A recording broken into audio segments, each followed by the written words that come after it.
Estamos aquí con mi gran amigo Fer Atille, paisano de Tampico de toda la vida. Fer tiene un programa de cocina con 194,000 followers solamente en Instagram, en redes sociales. Y bueno, somos dos foráneos aquí en Monterrey. Fer, muchas gracias. Hombre, gracias a ti, Carlos. Mucho gusto estar aquí contigo y va a estar muy buena la plática de hoy. Pues bueno, platícanos un poco cómo te metes al mundo de la cocina, cómo empieza este proyecto, ¿no? Sí, fíjate, todo regresa un poco a pandemia. Yo previo a eso, la verdad no sabía nada acerca del tema de la cocina. No sabía, yo creo que ni prepararme un desayuno, un huevo sencillo. Eh, pero con esto de la pandemia, mucho tiempo libre. Entre semana empiezo a ir mucho a un terreno de un primo, que yo creo que de repente te tocó ir a ti alguna vez, Claro. frente al río Pánuco. Y lo que hacíamos era prender el asador 2 o 3 veces por semana. Ahí le empezamos a agarrar el gusto y empezamos a variarle, ¿no? Primero empezamos con carne asada, sencillo, lo de siempre, y luego empezamos a experimentar un poco más, que si alitas, que si un pollo. Entonces, yo creo que por ahí nació primero el gusto y fue en esos mismos tiempos en donde yo emprendí un negocio en el que vendía quesos. Ujú. Entonces, busqué la manera de promocionarlos porque si bien ya eran conocidos con la gente local, eh, y los conocidos, mis vecinos, mis familiares y demás, yo quería que pues, creciera un poco más el alcance del negocio. Y fue cuando estaba mucho el boom del tema de la cocina en redes, el preparar recetas. Habían ya varios creadores muy importantes. Y vi ahí un área de oportunidad para promocionar los quesos. Y pues comencé con una receta, ¿no? Promocionando en esa receta todos los productos que yo estaba vendiendo en ese momento, que si las tortillas de queso, el queso panela. Y me armé ahí, creo que una tostada. Y fue así como entré tanto a la cocina como pues, a la creación de contenido, ¿no? Este, Eventualmente ese negocio lo tuve que dejar porque me vine acá a Monterrey, a estudiar, pero me encantó el tema de la creación de contenido y la cocina, entonces decidí por ahí seguirle y vi una oportunidad y así fue como me adentré a este tema. Claro que me acuerdo de visitar ese terreno, pues era un gran momento de salir, porque pues en pandemia estabas en tu casa, todo enclaustrado.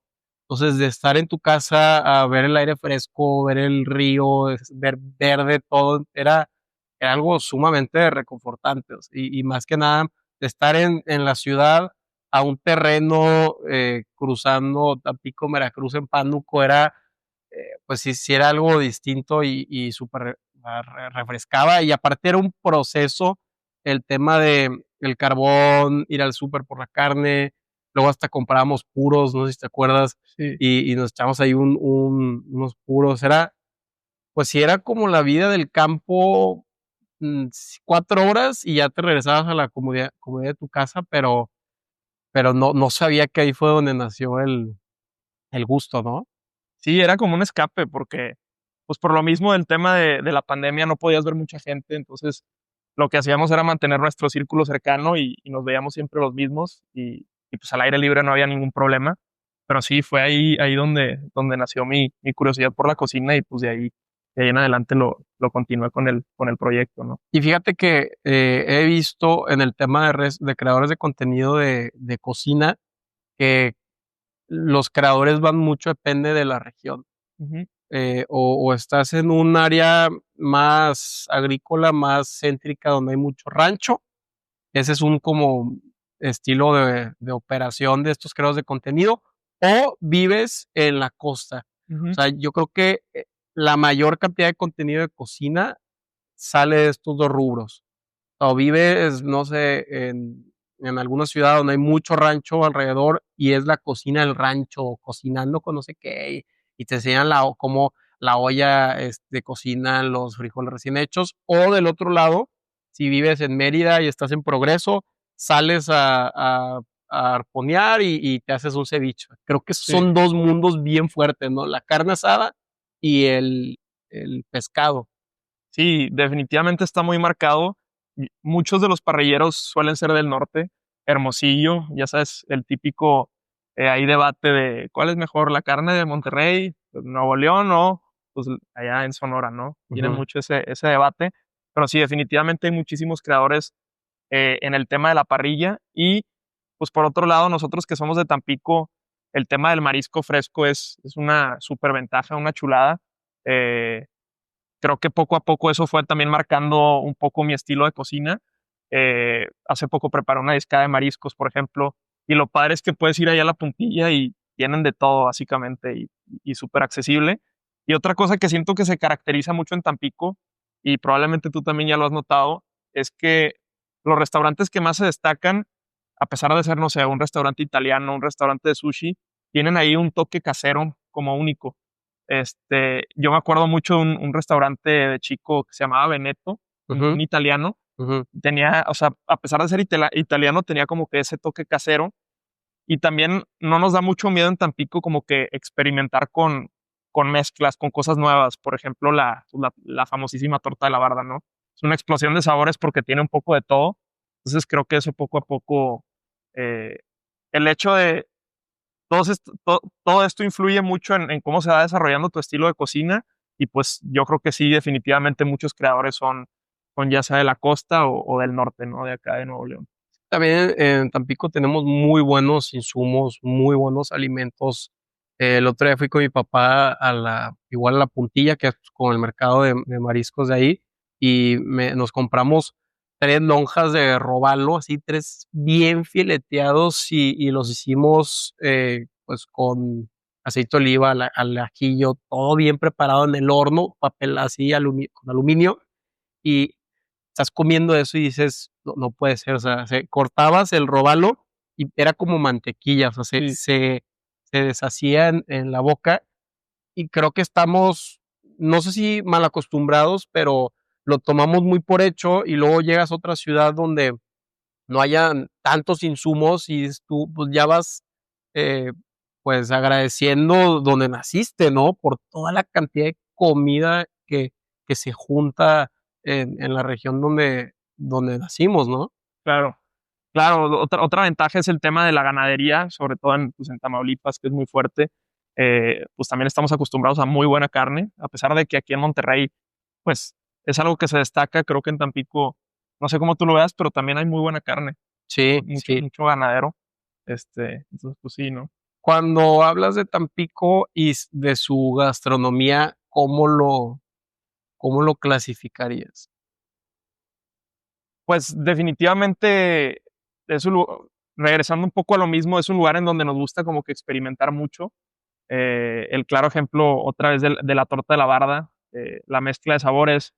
Eh, También yo creo que un poco el tema de que agarramos muchas ideas de fuera. O sea, yo veo mucho lo que aquí en Monterrey veo en los restaurantes, de repente lo veo también proyectado allá. Entonces, siento que agarramos muchas ideas tanto del norte como de las playas y de cierta manera lo traemos a la ciudad, y al puerto y le damos nuestro toque como casero, como local, ¿no?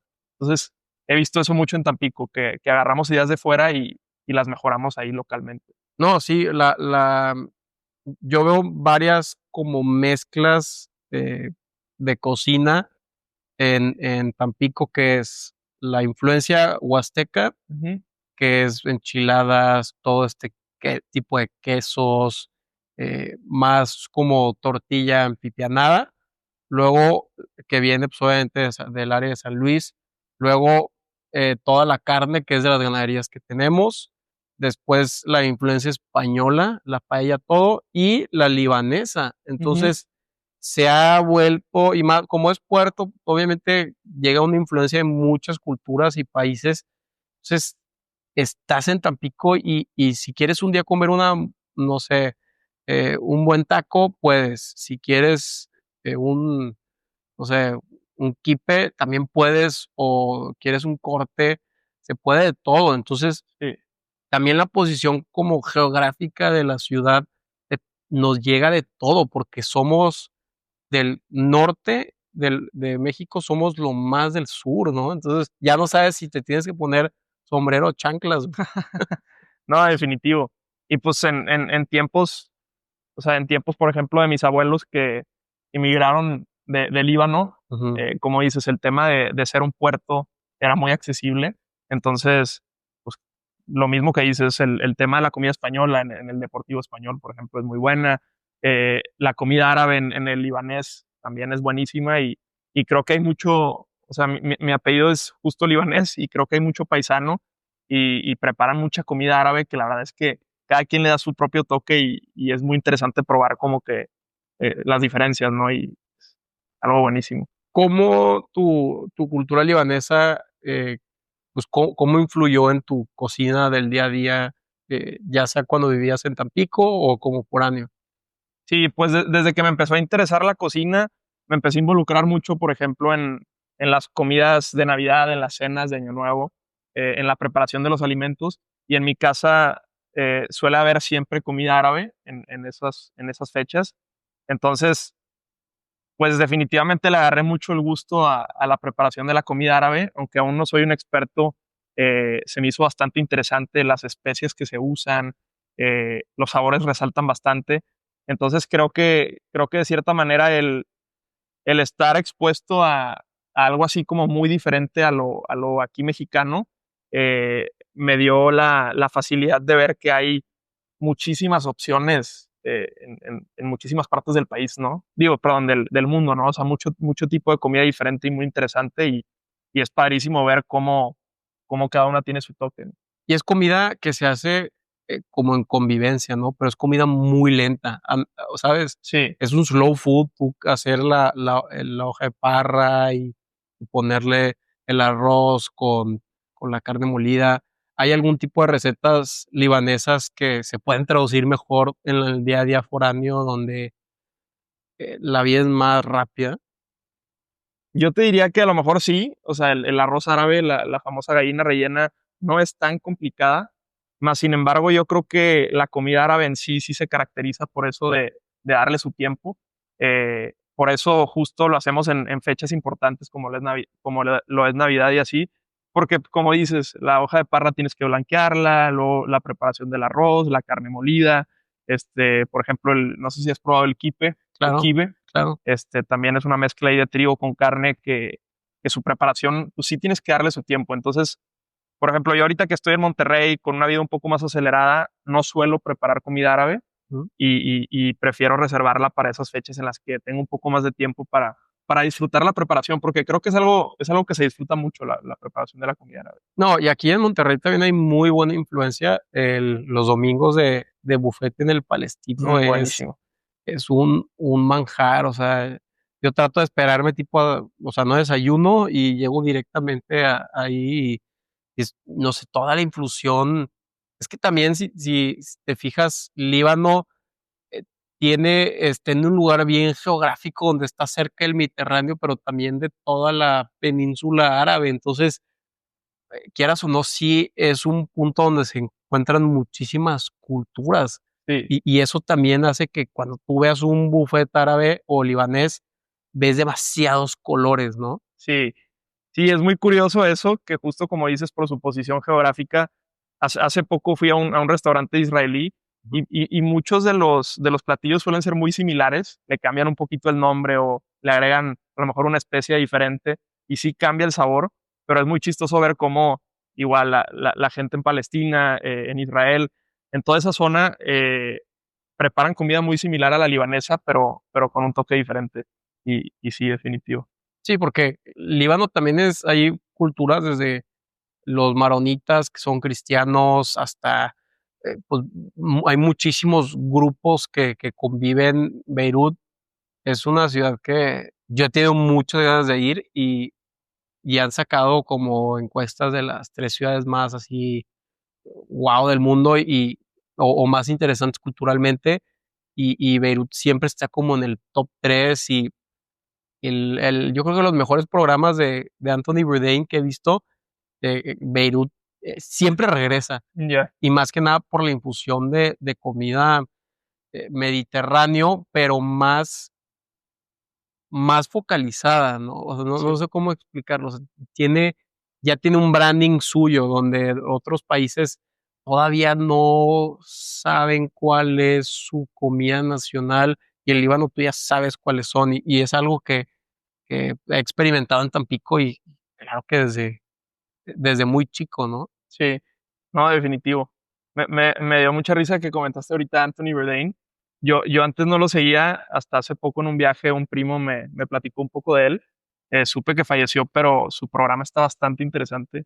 He visto ahí varios programas y está muy chistoso cómo a veces está con los locales y como muchos no hablan inglés, se avienta uno que otro chiste en inglés y luego lo traduce y les dice como si estuviera diciendo otra cosa y se me hizo muy interesante ese programa. ¿Tú sí lo sigues ya desde hace rato? Sí, yo creo que ha sido de mis favoritos. ¿Por qué? Porque, mira, yo de repente veo influencers que llegan y hacen como promos de comida o de viajes, pero lo hacen de una manera donde, pues, hasta un poco soberbia, donde imponen Mm, su creencia y, a ver, estos son los 3 mejores lugares donde yo recomiendo, y pues no me gusta tanto ese modo, ¿por qué? Porque yo ya estaba acostumbrado, pues esto de los influencers y de crear contenido es algo relativamente nuevo. Este güey Anthony Bourdain tiene, pues 10, 15 años que lo hacía, ¿no? Entonces, para mí mi benchmark o mi estándar de oro así fue este güey, Anthony Bourdain, que llega a una ciudad con mucha humildad y te empieza a explicar la cultura local y decir, oye, pues es que esta comida es así porque las personas son de esta forma. Entonces, él siempre trata como que llegar a entender a las personas con la comida, ¿no? Desde la óptica de la comida, pero nunca juzgando. Y a mí eso me gustó muchísimo porque hasta le abrían puertas y él puede ir a hizo un episodio literalmente en Israel y lo o sea, sorprendentemente no lo hizo político, por la comida y por esa humildad. Entonces, luego veo que llegan más como creadores de contenido y ellos llegan a imponer su visión de una ciudad y no me gusta tanto porque ya ni siquiera se acercan a un local a preguntarle de que: "Oye, ¿y cuál es tu lugar?". No, ellos dicen: "Mi lugar favorito es". Y a ver, está bien, chance es por o sea, si yo nunca hubiera visto antes a Anthony Bourdain, no lo hubiera entendido, pero como ya tengo esto detrás de mi mente, no, ya no lo disfruto, o sea, sí. yo quiero llegar a la ciudad y que te quites tú como creador de contenido, te quites la pena y veas a alguien fumando fuera en la calle y le digas: "Oye, ¿qué pizzería me recomiendas y por qué?". Y que él sea, no sé, italoamericano y te explique detrás de su cultura. Eso es lo que a mí me interesa más, que llegue alguien y diga: "Oye, estoy en Nueva York, quiero", o no sé, estoy de que en Chicago, estas son mis 3 pizzerías favoritas. Como, pues, métele más profundidad, creo yo, Claro. ¿no? No sé, chance está No, más definitivo, sí, polémico. entiendo tu punto. Y, pues, lo que era padre de él, o al menos los capítulos que he visto, es que él se empapaba pues, de los locales, o sea, él no llegaba, como tú dices, imponiendo, pues, eso es lo padre de conocer culturas nuevas, el ir abierto a conocer en vez de tú ya querer llegar con una idea, ¿no? Entonces, es algo que hacía muy bien él. Sí, porque al final del día quieres, o sea, y más que nada es para formato YouTube, creo yo. Ujú.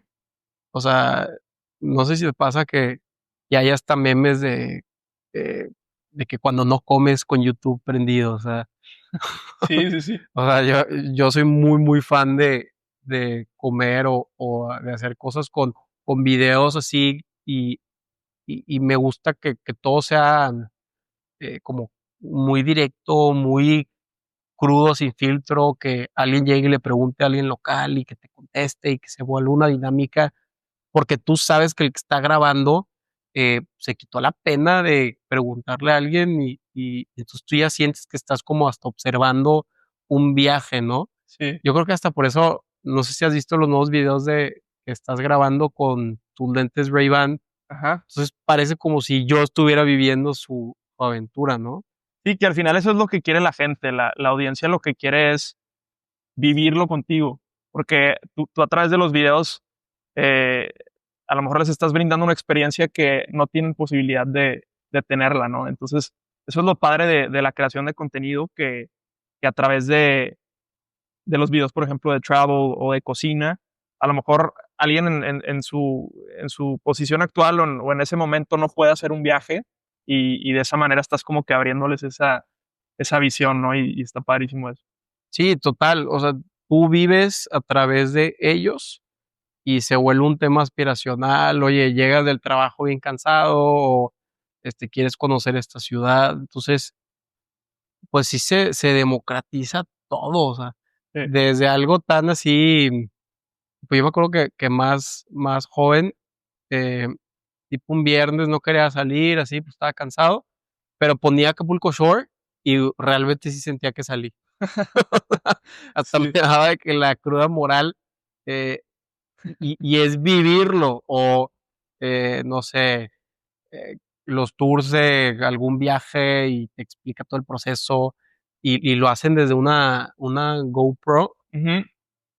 Hay un chavo que se llama Peter Santinella, que él graba literalmente en lugares bien random de Estados Unidos o en las fronteras, y graba con una GoPro porque dice que la gente, cuando ve ese tipo de cámaras, les baja la guardia un poco más porque creen que es un proyecto escolar Ya, ya, ya. o que es algo super X, entonces ya no impone tanto como una cámara donde te importa más que te dicen.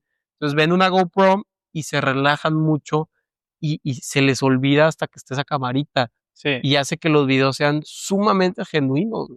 Sí, eso se ve muchísimo en la creación de contenido. Muchos creadores empiezan con la cámara de su celular y los videos como que más, pues no tan producidos, por así decirlo. Y en el momento en el que hacen un cambio a una cámara ya más profesional, a veces pierden un poco la esencia. Entonces, hay una delgada línea ahí que tienes que tener mucho cuidado en a lo mejor sí puedes mejorar un poco la producción, pero sin que pierdan lo genuino, como dices. Es algo que he notado bastante y por eso mucha gente no se atreve a dar ese siguiente paso de mejorar la producción, ¿no? Porque pierden esa esencia. No, y crear contenido, eh, yo no veo una razón por qué no hacerlo, ¿sabes? Ujú, El otro día nos dio una plática el director de una como agencia de comunicación y storytelling para empresas, ujú. y él empezó a crear contenido, y estábamos todo un público como de 60 chavos, y preguntó de que quién de ustedes está haciendo contenido. De que levanté la mano yo y otras 2 personas, y una chava atrás dijo de que yo dejé de hacerlo porque me da pena. Y él dijo de que: "Oye, o sea, a ver, hoy en día no hay un downside de crear contenido porque literalmente una red social lo subes para conectar con alguien que le guste lo mismo que tú, o sea, hoy por hoy, si a ti te gusta un nicho bien particular, no sé, relojería alemana, 100% hay un güey que está hablando de relojería alemana y conectas. Entonces, hay, o sea, hay tantas ventajas de tú exponerte y dar tu cara, porque si das tu cara, das tu branding, y si das tu branding, las marcas te buscan, que que como que yo ya no lo veo una razón por qué no subir contenido. Yo, y también incito a todos mis amigos a que lo hagan, porque te quita la pena, hace que sepas comunicarte mejor, mejoras tus ideas, porque luego ves el video y dices: "¿Qué acabo de decir, güey?". Sí. Entonces tienes que volver a ver, piensa, y es un ejercicio que, eh, para el tema de comunicación es increíble, ¿no? Sí, es beneficio puro, como dices, independientemente de a lo que te dediques hoy en día, ya sea que seas un doctor, no sé, gastronomía, nutriólogos, básicamente lo que te gustan las películas, puedes hacer un canal de movies, de películas, de series. La verdad es que lo padre también es que cualquier hobby lo puedes crear o sea, puedes hacer un ingreso de cualquier hobby. Y también tu carrera profesional la puedes exponenciar bastante con el tema de la creación. Siendo un doctor, pues, puedes a lo mejor dar algunos tips o hablar de ciertos aspectos y no solo vas a enganchar a posibles pacientes, sino también a estudiantes de medicina que te van a seguir. eh, entonces sí, básicamente lo puedes aplicar para todo y no hay downside, como dices. O sea, todo es beneficio, no tienes nada que perder. Lo peor que puede pasar es que el video no sea tan viral o no pegue tanto, no tengas tanto engagement, pero fuera de eso, pues es puro beneficio, la verdad. Y vas fortaleciendo o creando hábitos sanos, disciplina. Ujú, O sea, tú me acabas de decir que haces un video a la semana, pues quieras o no, es un gran hábito el tú hacer videos constantemente sin necesidad de tener un premio después de cada video, o sea, de tener esa paciencia. Es una gran virtud porque vas como cocinando lentamente tu contenido, y es una mentalidad donde, eh, lo ves todo a largo plazo, entonces, si algo no funciona en el momento, no te frustra tanto, Ujú. y lo traduces a trabajo, ¿no? O sea, te hace volver tener una mentalidad un poco más maratónica. Exacto, o sea, es mucha disciplina. Necesitas ser muy constante y como dices, creo que al principio cuando empiezas tienes un como hit de motivación, entonces, aunque no peguen los videos, pues traes ese como que, pequeño high de seguirle, pero eventualmente cuando ya llevas varios videos y no han pegado, es cuando realmente entra el tema de la disciplina, porque dices: "Oye, pues le estoy invirtiendo tiempo, pues estoy pensando cada vez en nuevas ideas y no se están dando", pues tienes que seguir paciente, porque lo único que te ayuda en esto es la constancia. Si tú eres constante, eventualmente algún video te va a pegar y puede que a lo mejor después ya no te peguen otros videos, pero al menos ahí ya tienes algo en que enfocarte, porque viendo ese video dices: "Oye, pues este video lo hice un poco diferente en cuanto a la introducción". O sea, empecé con una pregunta que enganchó a la gente, o ¿sabes qué? Dije esto que como que a la gente le molestó, pero aunque me trajo hate, pues me ayudó porque se viralizó el video. Entonces, esa yo creo que es la fórmula que no tiene falla, el ser constante, porque eventualmente vas a pegar un video y de ahí ya puedes tener una base de qué es lo que está funcionando, ¿no? Entonces, así es como lo he visto yo. No, todo lo ves como en pasos, yo lo veo más como en pasos chicos, ¿no? O sea, en vez de abrumarme y pensar en 5 años, ¿qué es lo que hoy tengo que hacer? Y es lo que hago, y trato de no pensar más allá, eh, sino como que pasos incrementales. ¿Cuáles son las 3 Ujú, cosas que tengo que hacer yo hoy? Y así lo vas haciendo, y a largo plazo, pues eso se crea un interés compuesto y vas generando, pero, pues, nunca, no sé, o sea, yo nunca llegaría de que, quiero ya el éxito o lo que sea, porque hasta es mejor tener tus bases poco a poco sólidas, a llegar un día y ya que pegues, y un ejemplo claro es, haz de cuenta que, imagínate que tú nunca has entrado en, no sé, política, ¿no? ujú, Y de un día al otro ganas, eh, no sé, tu campaña te luciste, los tiempos se alinearon, el partido más fuerte, tú estabas en ese, el partido opositor no le fue muy bien. O sea, imagínate que todo se clave y tú a tus 32 años, sin nunca haber conocido a nadie en política y entrado, te vuelves senador. ujú, Entras al Senado y es como, no conozco a nadie, yo no tengo ninguna base detrás que me apoye, yo no entiendo todavía bien qué onda con la influencia, las negociaciones, me van a chamaquear, güey, ujú, no sabes tanto hacer política. Entonces, okey, tú ganaste, tuviste un éxito, ganaste la elección, pero, pues, fue tan rápido ese crecimiento que cuando llegas no la vas a disfrutar, güey, creo yo. Y lo mismo lo veo con el tema de creación de contenido. Vas creando, vas entendiendo redes, vas sabiendo qué red social es para qué, vas conociendo gente del gremio, ya sabes con quién juntarte, cómo hacer una buena collab, si llega alguna marca, cómo hacer la negociación. Entonces, para cuando ya estés pegando, tienes un bagaje de 8 o 10 años en la industria que le ujú. entiendes y haces mejores contratos, haces mejores negociaciones, ya entiendes bien tu nicho de mercado. Entonces, yo lo veo más como ese proceso. Y lo mismo es como si un día lo eres cirujano plástico, güey, te va a quedar horrible las narices, güey. Sí, no, definitivo. Yo también lo veo muy así y creo que en lo principal en lo que hay que enfocarse es como en el input que tú puedes dar. O sea, el hecho de, o sea, tú te puedes poner una meta, que en su momento yo sí lo llegué a hacer. eh, no sé, quiero llegar a 200,000 seguidores en mi cuenta de TikTok. Yo hice eso cuando me fui de intercambio, yo el proyecto lo tenía como un hobby, sí grababa y era muy constante, más sin embargo no tenía días específicos en los que iba a grabar o editar, era simplemente como un proyecto que tenía sin un orden, ¿no? Y yo soy muy estructurado, a mí me gusta como planear muy bien lo que voy a hacer. Y en ese espacio del intercambio estuve 6 meses sin poder hacer nada, sin poder grabar. Creo que subí 3 o 4 videos. Y fue ahí donde me entró la chispa de, oye, como que esto no quiero que nada más sea un hobby, o sea, yo sí quiero que sea un proyecto bien. Entonces fue ahí donde yo estando en mi intercambio, me puse, en ese momento sí fue una meta de seguidores, pero regresando, la manera en la que yo iba a cumplir esa meta era subiendo 3 videos por semana, ¿no? Entonces, esa era mi meta, subir 3 videos por semana. Y así se daban los seguidores, pues bueno, iba a ser un resultado de ese esfuerzo.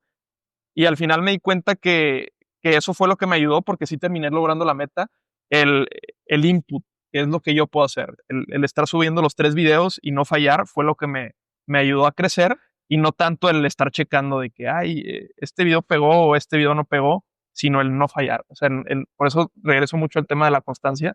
Este, y claro, cuando antes de eso yo llevaba 2 años en el proyecto a lo mejor sin pegar más que 1 o 2 videos y empiezas a entrar en un poco de desesperación, pero una vez que empiezan a ser un poco más exitosos los videos, como que agarras otra vez una energía y ahí fue donde yo me di cuenta mucho en que la clave estaba pues en tener un plan. O sea, no hay nada no hay objetivo que no puedas cumplir si no tienes un plan definido, ¿no? Yo soy mucho de esa idea. Hay mucha gente que deja que fluyan las cosas, pero yo sí soy de planear. Yo también soy exactamente igual. Eh, yo me gusta, pero yo lo que hago es 3 clips diarios Ujú, de tipo para TikTok más cortos. ok, Y ahorita me he puesto la meta de un video diario, un clip diario como alguna noticia o algo y lo subo de que a mi TikTok. ¿Por qué? Porque me sirve mucho yo estar siempre pegado a las noticias, o sea, como que ujú, entender qué está pasando en mi situación. Y 2 ya homologarlo o resumirlo para que cualquier persona o que esté viendo TikTok mínimo pueda tener o pueda empaparse alguna nueva nota y, oye, ¿sabías que México acaba de firmar un pacto con Brasil? No sé. O ujú. sea, son cosas que se te pegan y mantener informadas a las personas, pero es un video diario y sí te ayuda porque, o sea, ves cómo levanta tu red, tu plataforma, pero son proyectos de, yo creo, o al menos el mío, de 7 a 10 años. O sea, estaba escuchando a Roberto Martínez, se tardó 10 años el güey, tiene desde el 2000 bueno, más, tiene desde el 2010 subiendo videos a YouTube como esporádicamente, güey. Sí, sí, hay un libro que justo habla de eso, el de Outliers, no sé si lo has leído, es muy conocido, pero habla justamente de los 10 años. Dice, si tú haces algo por 10 años, no hay manera en la que no te vuelvas al menos o sea, un muy conocedor o un experto, porque ese es el tiempo que toma construir algo, ¿no? Este, y es muy importante también, Carlos, que sea algo sostenible. O sea, hubo un tiempo en el que yo también decía, oye, ya que no sean 3 videos por semana, que sean un día sí, un día no. Era estudiante, tenía tiempo libre, pero era demasiado, o sea, era demasiado, lo hacía solo, sin ayuda de un equipo. Entonces, creo que tiene que ser sostenible, ¿no? O sea, es mejor que digas, oye, voy a subir 1 o 2 videos por semana o 3, pero no voy a fallar. A decir, voy a subir un día sí, un día no, y te terminas yendo de viaje una semana y ya no cumpliste con la meta y te desmotiva porque no estás como cumpliendo, ¿no? Entonces, creo que eso es algo súper importante para todo, también en el ejercicio, en lo que tú quieras hacer, que tengas un plan, pero que sea sostenible, que sea alcanzable, ¿no? No sé cómo lo veas tú Sí, en vas eso, ¿no? vas, no sé, encontrando o calibrando, ¿no? Pero mínimo Exacto. empieza, o sea, empieza, es como el primer El salto. primer salto. Y y me da mucho gusto cuando la gente está haciendo lo que les gusta y que se están exponiendo. Eso para mí, o sea, si hay algo que yo puedo, o sea, hay cosas que a ti te gustan de las demás personas y Ujú, a mí me atrae mucho o me se me hace un valor bien padre, o sea, me gusta estar rodeado de gente que se exponga. okey. Para mí, eso es, yo creo que una de las cosas que más busco en amistades, gente que salga, de que se siente incómodo constantemente. Tengo un amigo que hace también contenido de, pues, fútbol y hace como encuestas y se va al estadio del Mm, BBVA y, a ver, tú llegar al estadio del Tigres en la universidad y estar ya ahí plantado y hablar con gente, claro que al principio te palpita el corazón o todo, pero el exponerte es algo que yo admiro mucho de las personas y digo, lo que tú también haces con cocina, eh, pues son proyectos que me gusta que la gente esté haciendo, ¿no? Sí, no, gracias, Carlos. Sí, definitivamente, eh, es muy padre y aparte, como dices, de cierta manera el crear contenido también te da una disciplina, porque tienes que destinar tiempo a eso. Entonces, el puro hecho de ya tener un plan semanal o algo así, te empieza a ayudar también con tus otros hábitos, no sé, si el ejercicio o la alimentación y demás. Pues creo que todo va un poco de la mano y sí es muy padre ver que la industria de la creación de contenido ha crecido bastante. De hecho, creo que ha crecido más de lo que todos esperaban y la competencia también cada vez aumenta, lo cual desde mi punto de vista es algo muy bueno porque al menos a mí siempre me obliga a estar pensando qué tengo que hacer diferente, ¿no? Si no, de repente caes en lo mismo y tienes que tener siempre un diferenciador porque si no te quedas, o sea, hay gente que está haciendo lo mismo o más que tú. O sea, yo creo que ese es lo que te puede hacer sobresalir o no, el tener un diferenciador y ser muy constante, porque outworking, o sea, el tema del outworking, eh, el subir más videos que los demás, creo que es lo más importante. ¿Cómo te has diferenciado tú de los demás o en tu marca? Fíjate, yo empecé con videos a lo mejor un poco de parrilla y así, y la verdad es que yo no conozco mucho de la parrilla, no soy un experto, pero de repente cuando me vine a Monterrey, a hacer recetas un poco más caseras, por lo mismo de la situación de que era foráneo, no tenía mucho tiempo. Entonces empecé a experimentar con recetas un poco más fáciles y caseras y me di cuenta que ese es el nicho que a mí me estaba funcionando. El, el, el, el de las recetas tradicionales mexicanas, a lo mejor una pasta sencilla. Las recetas de comida china, hay unas que sí son muy elaboradas, pero hay unas que son muy fáciles de hacer y son muy ricas por las salsas, y las combinaciones. Entonces, así fue como yo poco a poco fui definiendo mi contenido, me alejé un poco más del tema de la parrilla, que de hecho me falta bastante conocimiento ahí en esa parte, y me empecé a enfocar mucho más en lo casero, en lo práctico, y así fue como definí yo mi tipo de contenido, ¿no? Okey, porque sí, yo sí he escuchado que tú entre más genuino seas en tus intereses, güey, más difícil es que te copien. O sea, entre más, pon tú, si le metes comida de Tampico, comida libanesa, pues, ¿quién más va a saber hacer una receta casera que te enseñó tu abuelita que tú, verdad? Entonces, yo soy mucho de la idea de diferenciarte por, o sea, lo genuino que tú eres, ¿no? Sí. Es como, pues, pinche, o sea, es un ejemplo que todos usan, pero de que Joe Rogan le gusta, el jiu-jitsu, le gusta todo el tema de alucinógenos y, no sé, aliens. No hay tanta gente que le guste esos 3 nichos. Entonces, él, por ser genuino, es muy difícil de reemplazarlo. Entonces, para mí también ha sido un tema de introspección mío y creo que es algo que también una ventaja de crear contenido, creo que tú también lo haces, como introspeccionar y siempre estar pensando hacia adentro de que, pues, qué me gusta, qué es genuino, todo eso, ¿no? No sé si también te Sí. pase, que a ver, ¿qué me gusta de todo el mundo? O una introspección tuya fue la parrilla no le sé, Ujú. Sí, ¿no? definitivo. No, claro, siempre tienes que estar viendo ese tipo de oportunidades. Es muy importante lo que dices de ser genuino, pero yo también me di cuenta bueno, eso es algo que se nota, ¿no? Es algo que se percibe cuando alguien está forzando las cosas y creo que al principio, cuando todos empiezan, de cierta manera se ven un poco forzados porque pierdes o todavía no tienes esa facilidad, pero creo que algo que también es súper importante, además de ser genuino, es encontrar algo con lo que se relacionen las personas. En mi caso, por ejemplo, fue las recetas caseras, básicamente cualquiera puede hacerlas, ¿no? Yo de repente hacía una receta casera súper sencilla y yo decía, pues no creo que pegue porque es algo muy fácil, no me tomó mucho tiempo y pegaba. Y de repente yo hacía una receta, no sé, con un salmón, una pasta con un salmón y le metía un poco más de producción y le metía un poco más a lo mejor de pues, presupuesto y no pegaba. Y a pesar de que se veía más rica que la casera. Pero ahí es donde te das cuenta que la receta casera cualquiera puede prepararla, desde una señora que está en su casa, un foráneo, un niño que está aprendiendo a cocinar.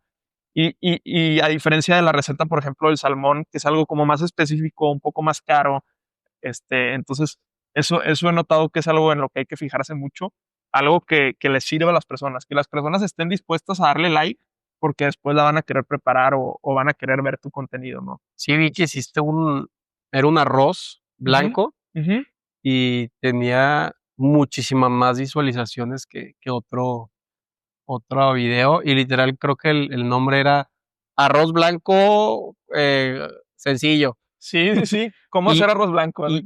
y pegó, güey. Entonces, eh, pues también es algo que te das cuenta de qué nicho de mercado tienes, cómo estás democratizando la cocina, y que tú puedas, no sé, en tu entorno, que es genuino, pues Ujú, eres foráneo, cómo puedes ser comidas ricas, rápidas, y que no te tardes tanto, ¿verdad? O sea, sí. no va a ser un huevo pochado de que en la mañana si sabes que ya vas a estar al trabajo. Sí, sí, eso del arroz blanco es muy chistoso porque cuando yo estaba platicando con mi papá y le dije que había hecho un arroz blanco, me dijo, como que, ¿y eso qué, no? De que, o sea, como que sí, no me lo dijo así, pero sentí su expresión como de, pues es algo muy X, muy sencillo.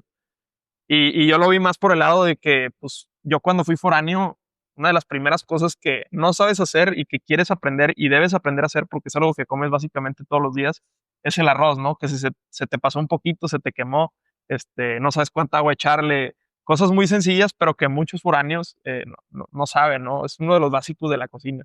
Entonces, por ahí lo vi y encontré esa oportunidad, ¿no? O sea, tú cuando llegaste a Monterrey no sabías cocinar. Ya sabía, a lo mejor ahí me equivoqué un poco porque yo ya llevaba eh, yo creo que un año con el proyecto, entonces sí aprendí algo. El arroz yo creo que ya lo sabía hacer, eh, pero sí recuerdo que, por ejemplo, mis roomies y así no sabían el arroz. O sí lo hacían, pero no les quedaba tan bueno, se les quemaba un poco por abajo o así. Entonces fue una de las cosas en las que yo me enfoqué desde el principio que empecé con el proyecto, como que el arroz fue algo que dije, "Esto tengo que saber hacerlo porque es algo pues, básico, ¿no?". Entonces, cuando llegué sí sabía, pero creo que unos meses antes de llegar, pues aún no. Así sí fue eventual. Y ahorita está muy de moda el tema de comida como paleo, mucha Ujú, proteína. No sabes cuántas veces he visto que alguien suba, digo, también incluyéndome, una carne, 2 huevos estrellados, un aguacate y chance unas papas, y de camote, sí, y en plato de madera.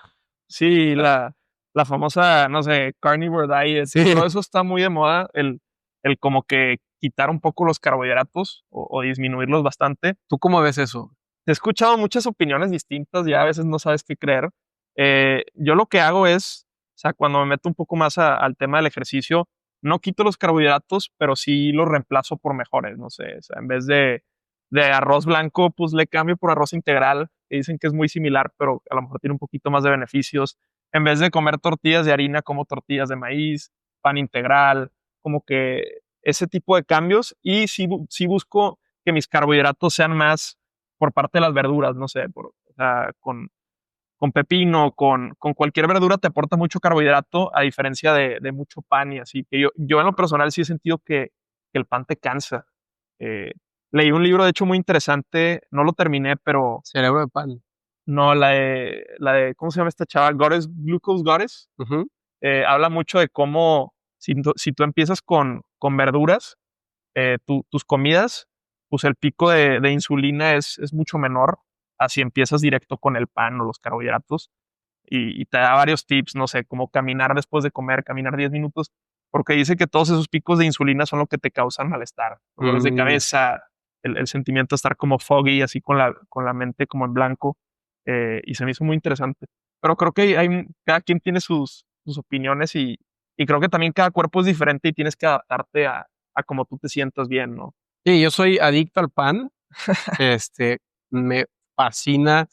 El pan de chino no se me hace muy bueno, soy honesto, pero cuando venden el pan de bread, yo creo que es el mejor pan de Monterrey. No sé si tú lo piensas así, pero las chabatas, eh, todo lo que sea de bread es el mejor pan, entonces, eh, me fascina, pero sí me he limitado y ahorita trato de comer casi todo proteína y grasas. Sí, Cocino con mantequilla y aceite de oliva, y de hecho, hay veces que hasta le pongo mantequilla a mi café, y proteína, y sí he sentido que he adelgazado, ya de repente, hace 2 años ya no me quedaban tanto mis pantalones, sí, y dije: yo tengo que regresar a mi talla habitual", y con esa dieta de proteína que me dejaba muy satisfecho y no me daba bajones, me ha servido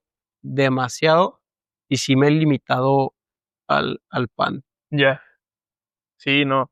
Yo también he optado por lo mismo y creo que volvemos a lo mismo de hacerlo sostenible, ¿no? O sea, de vez en cuando también no pasa nada si te das tu antojo. Dicen que es mucho mejor comer algo dulce ya después de tu comida, o sea, no teniendo el estómago vacío, pues, porque justo por lo mismo de los picos de insulina. Entonces, pues sí, yo también creo que los carbohidratos son algo delicioso. Para mí es un poco complicado a veces con los videos porque Sí, pues quiero mantener la dieta, pero ya hice la receta, entonces pues tampoco la quiero desperdiciar. A veces les comparto ahí a mis hermanos que viven conmigo, pero sí, por lo menos cuando grabo, pues suelo medio romperla porque pues sí, termino comiéndome lo que preparé, ¿no? Es como lo un poco difícil de lo que hago, ¿no? ¿qué tan difícil es hacer variedad con dietas carnívoras donde hay pocos ingredientes?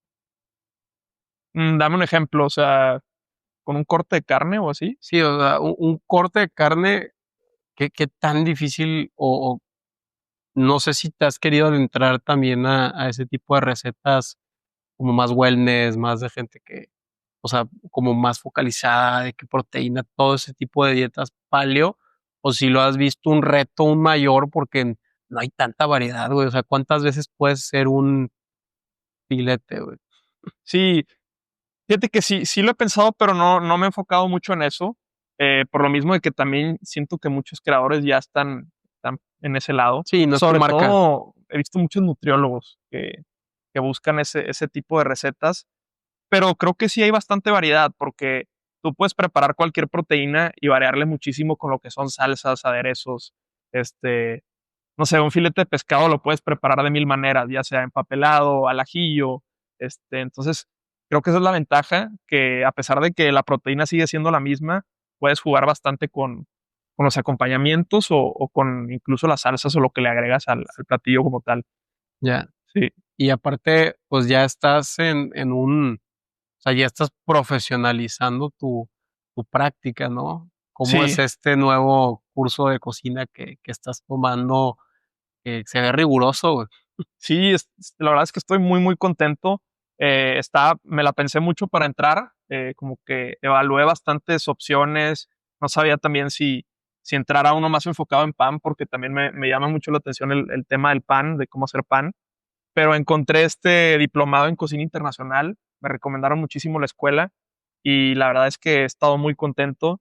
Y algo que mencionó la chef desde la primera clase, que me gustó mucho, fue que estábamos ahí nosotros para aprender técnicas y sumar a nuestro conocimiento, porque las recetas pues realmente las puedes encontrar en internet, ¿no? Las recetas que hacemos o lo que preparamos pues están en todas partes, pero sí es muy diferente y me ha llevado mucho eso, el tema de conocer, o sea, qué estás preparando, de dónde viene este platillo, tienes que cortar la verdura de esta manera o esta técnica, eso me ha aportado muchísimo. Llevo 5 clases y siento que de verdad que me di cuenta que me faltaba muchísimo conocimiento, o sea, a pesar de que ya llevo 5 años con el canal, no es lo mismo, pues, tú solo ir como que experimentando, sí vas aprendiendo, pero siempre es bueno tener como un mentor o alguien que te vaya enseñando, ¿no? Entonces, la verdad estoy muy contento, son 5 meses el Okey. diplomado. Y tener tu base, ¿no? O sea, entender cómo funcionan las sales con las Ujú. grasas y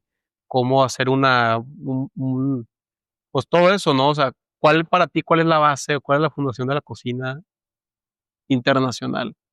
Mm, pues creo que cada tipo de comida tiene su base, pero sí muy importante el tú saber improvisar, porque a lo mejor es muy fácil preparar una receta, no sé, de comida italiana o de comida española, siguiendo el paso a paso de la receta, pero si te agarran un día en, no sé, pues como los típicos programas, MasterChef o así, en los que tienes que tú improvisar, ahí es donde realmente te das cuenta si la gente conoce de cocina o no, porque no te dan un know-how o un proceso a seguir. Creo que eso es lo que a mí me gustaría como potencializar o desarrollar más, el saber, oye, tengo estos ingredientes, pues la receta dice que lo haga de esta manera, pero yo por mi conocimiento sé que si le agrego, no sé, a la salsa pomodoro un diente de ajo le va a dar mucho sabor o ese tipo de cositas siento que son lo que te hacen distinguirte y también el hecho de tener más confianza se nota muchísimo en los videos. O sea, yo llevo 5 clases y creo que a lo mejor he grabado 4 o 5 videos desde que empecé el curso, pero sí me siento con más confianza, a pesar del corto tiempo. Entonces eso es lo padre que te dan esos cursos. Sí, ya entiendes cuál puede ser el resultado de ese video o hasta dentro de toda la variedad de alimentos que hagas, ya puedes hasta encontrar algo, algún nuevo nicho o alguna nueva forma de simplificar un proceso, ¿no? O sea, ya cuando lo entiendes, es más fácil desmenuzarlo y decir, pues chance no es necesario comprar esa cebolla morada, con cebolla blanca está bien y es más barata y hasta me das una receta a mí más, pues, de 3 4 ingredientes y que lo puedo hacer más rápido, ¿no? Sí, como que de cierta manera vas relacionando o asimilando sabores también. No sé, de repente, hace poco preparé unos tacos de camarón en una tortilla de harina, un aderecito de chipotle, y ya semanas después preparé unas cebollitas moradas, encurtidas, súper sencillas, pero como que dije, pues esto de hecho en mi canal dije, oigan, si les gustó este acompañamiento, pues vayan a ver el video de los tacos de camarón porque queda delicioso con estas cebollitas. Entonces, ese es el tipo de cosas que vas aprendiendo a relacionar un platillo con otro, o como dices, el claro ejemplo de la cebolla, oye, pues esta receta es con cebolla blanca, pero yo creo que si le metemos este ceviche y cebolla morada, le va a dar No, un hombre. mejor toque, ¿no? Entonces, eso es lo padre. Y es cuando tú logras encontrar 2 ingredientes que crees que no combinan y hacen una infusión, te cambia te cambia tu panorama, güey, y hasta te acuerdas. Yo me acuerdo la primera vez que, entendí la mezcla del habanero, el limón y la salsa de soya para una torta, güey. Ok. Estaba en Belamar, digo, o sea, estaba en Tampico, en la playa, y estábamos en casa de un amigo, y era de noche y teníamos hambre. Y llega el papá de un amigo con tortas Ujú, y nos dijo de que: "Oye, pues, ¿quieren?". Sí, sí. Entonces, hizo una torta, aguacate, jamón, queso, le puso chorizo español ujú. y abre del congelador unos habaneros y eran morados, habanero morado. Nunca lo había visto. Y los cortó en rodajas, les Ujú. parecía estrella. Y ya ves que el habanero está como en forma así Sí. como estrella. Los corta, así súper finitos, hace la salsa de soya con tantito limón, lo dejó reposar un ratito y le pusimos esa mezcla de salsa de soya a la torta y fue o sea, elevó la comida a un nivel donde yo ya sabía que sabía la torta, pero o sea, era el aditivo que yo no sabía que le faltaba. Sí. Sí, todo ese tipo de cosas es lo bueno también de ir experimentando, a pesar de todo esto de aprender, de tener mayor conocimiento, el experimentar te ayuda a detectar ese tipo de cositas. Por ejemplo, a mí me pasó con el salmón que siempre me fijaba en las recetas de internet y me decían, ponlo en el horno por tanto tiempo a tal temperatura, ¿no? Y hubo un día en el que, así por pura casualidad, lo puse 10 minutos a 380 grados Fahrenheit y quedó pues en su punto. Entonces, me acuerdo siempre de que de esa De esa temperatura, de métrica. ese tiempo, este, y pues sí, es así como te vas dando cuenta de esos pequeños tips que te ayudan después. Ahora, eventualmente, ¿te gustaría tener algún proyecto de cocina? Mm, voy a hablar así en voz alta, Ujú, un supper club que está muy de moda, ujú. un dark kitchen, alguna, no sé, algún restaurante propio, o sea, te estoy hablando de 15, 20 años. ¿Hay alguna tendencia que te gustaría o por lo pronto el tema de pura red social te llena? O sea, ¿hay alguna tendencia que te llame más la atención que otra? Sí, hubo un tiempo, yo creo que hace un año, que mi sueño era abrir un restaurante. Creo que gracias a que tengo tíos o conocidos cercanos que tienen restaurantes, me han dado mucho la oportunidad de ir a conocer y adentrarme un poco a cómo es el negocio como tal. Porque por fuera yo creo que he escuchado a muchísimos amigos decir, no, hombre, a mí me encantaría tener un restaurante. Y se ve que es fácil y demás. Yo creo que es de los negocios más complicados. Y a raíz de esas experiencias me fui dando cuenta que es algo difícil. Entonces, sí me gustaría a lo mejor como a un proyecto a largo plazo, pero mi principal meta ahorita es seguir consolidando mis redes, sobre todo mi canal de YouTube. Empecé con contenido en formato largo este año, porque a pesar de que los videos cortos te pueden dar un mejor engagement rápido, se van perdiendo en las redes y lo que me gusta de YouTube es que tú puedes subir un video y en 10 años una persona lo puede volver a ver simplemente por buscar la receta. Entonces, esa es mi principal meta ahorita y de ahí yo creo que transicionaría un poco a sacar mi recetario y productos relacionados a mi canal. Yo creo que eso es lo que más me motiva ahorita y como el primer paso en el proyecto, ¿no? Hacia a un mediano plazo. Sí, tener tu propio libro, ya algo en físico y Ujú, que obviamente puedas, explorar este nuevo formato largo que es algo increíble porque es infinitamente escalable. ujú, Eh, tú, un clic o 30 millones de clics te va a costar el mismo esfuerzo de hacer el video. Entonces, yo siempre trato de buscar cosas que puedas escalar con facilidad y contenido es increíble porque tú puedes estar dormido y alguien más va a estar viendo tu video y lo va a replicar. Entonces, creo que estamos en un gran momento para contenido en formato largo ujú. y pues, me llama mucho la atención que pensemos igual en esos aspectos, ¿no?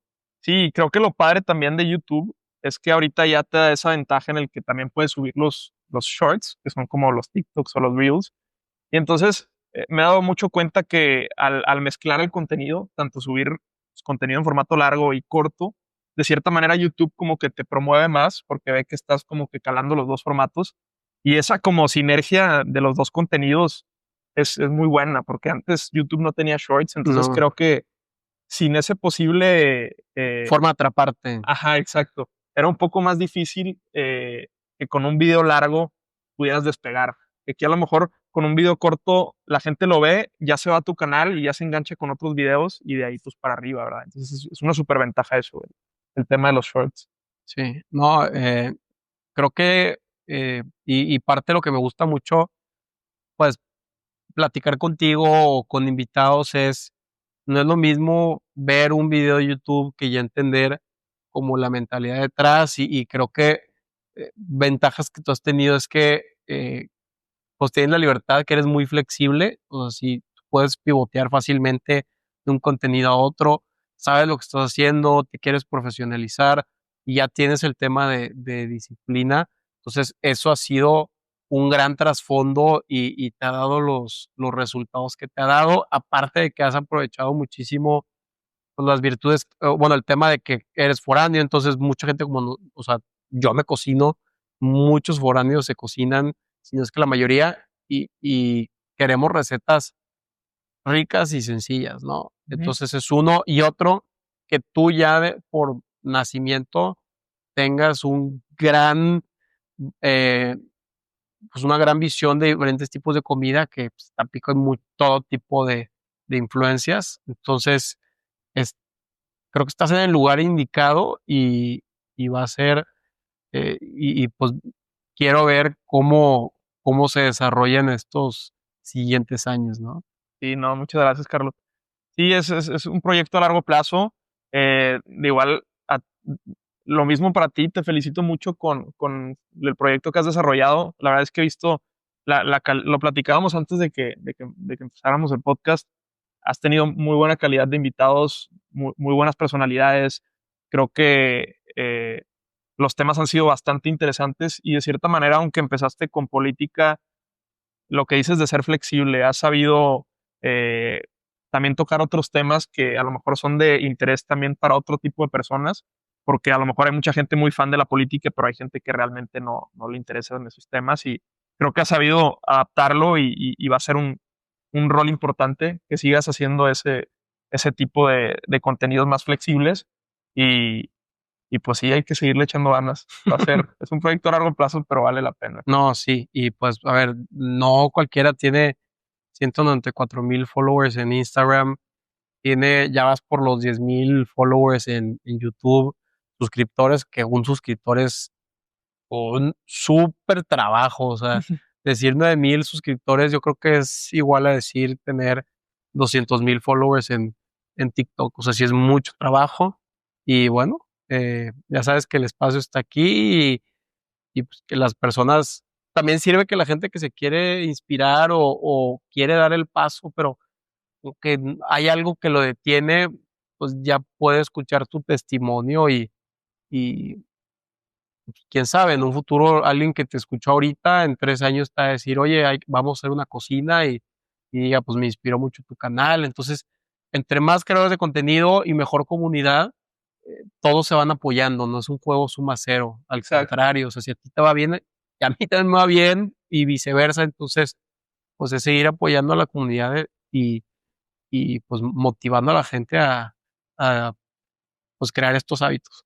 Claro, justo eso que comentas es súper importante, el hacer las sinergias, el trabajar en equipo entre creadores para sumar, es muy importante y pues gracias por invitarme, Carlos. Estuvo muy padre la plática. Te deseo mucha suerte con tu proyecto. Sé que te va a ir bien y ojalá en un futuro volvamos a repetirlo en unos años o en un tiempo para ver en dónde estamos parados, qué ha cambiado. Está muy interesante eso. He visto que en otros podcasts como que tienen un primer capítulo y luego un tiempo después, no sé, 2, 3 años después, se vuelven a juntar y está bien interesante como el cambio de perspectivas del camino del proyecto, todo está. Sí, yo he visto los de Joe Rogan y le he picado de viejo a nuevo, o Ajá. sea, estoy viendo los primeros 15 capítulos de él y está muy, muy cañón como preocupaciones de un actor, o de que estreses que tenían.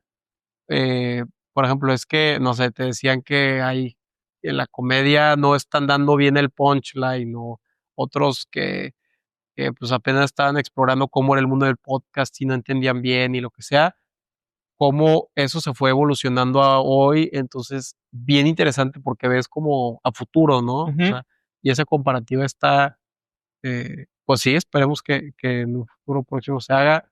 Redes sociales, ¿dónde te encontramos? Sí, en todas estoy como Fernando.atille o Fernando Atille. En Instagram, YouTube, Facebook y TikTok son las que usamos principalmente. Y pues muchas gracias, Carlos. Esperemos que para el siguiente capítulo tengas ya el recetario. Sí, sí, ojalá. Muchas gracias. Nos vemos.